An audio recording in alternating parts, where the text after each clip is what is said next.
náš príbeh sa začal v roku 2012, keď sa nám narodila dcéra Anna, ktorá sa narodila s jednou veľmi zriedkavou diagnózou.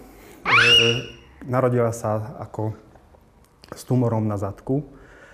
Je to taká zriedkavá choroba, že naozaj v Komárne nevedeli, že čo vôbec od tej diagnózy môžu čakať, že vôbec nevedeli, že čo sa jej stalo. A vlastne na základe diagnostikovania v Bratislave povedali, že o čo ide. O týždeň a pol ju vlastne potom operovali, ale tá operácia sa podarila viac menej tak, že naozaj ešte časť je ešte tam z toho tumoru zostal. A ja som medzi tým vlastne na nejaké pozvanie prišiel na prednášku Gabriely ohľadne podkovičníka. Ja som bol viac menej akože skeptický. Človek jednoducho nie vždy verí týmto veciam, že napríklad rakovinu môže liečiť nejaká huba. A naozaj vtedy som prišiel domov s tým, že asi to nie je pre nás, však človek aj konzultuje s lekármi a lekári tiež sa nevyjadrovali o tom, že by to muselo byť akože pozitívne pre malú, však predsa ako dieťa nemá ani rok a už by mala brať nejaké neznáme lieky, tak nejak to povedali.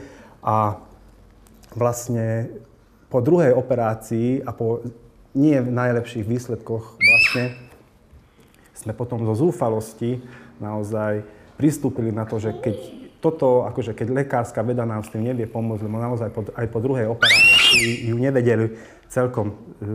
nevedeli ten tumor celkom odstrániť. A vlastne povedali, že už tá tretia operácia neprichádza do úvahy. To znamená, že naozaj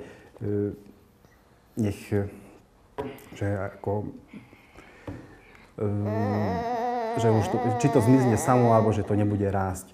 No a vtedy sme vlastne začali brať podkovičník a hneď po prvých výsledkoch na onkomarkery, chodíme do Bratislavy každý mesiac toho času sme išli a hneď po mesiaci brania toho podkovičníka vlastne mala akože oveľa lepšie výsledky na onkomarkery. A vtedy sme vlastne akože nabrali tú odvahu, že naozaj to dieťa akože musí tie lieky brať, ako ten podkovičník. A odvtedy akože tie výsledky sú stále lepšie a lepšie. Samozrejme chodíme na magnetickú rezonanciu, aj na CT pravidelne. Človek je zvedavý, že ako to je a naozaj hneď aj lekári boli prekvapení, že tie výsledky akým tempom nastúpili, že sú pozitívnejšie a veríme, že dcera sa nám aj vďaka podkovičníku ako vyliečila. Tak, veľmi pekne ďakujeme aj Gabriele za možnosť, že vôbec môžeme toto povedať ľuďom.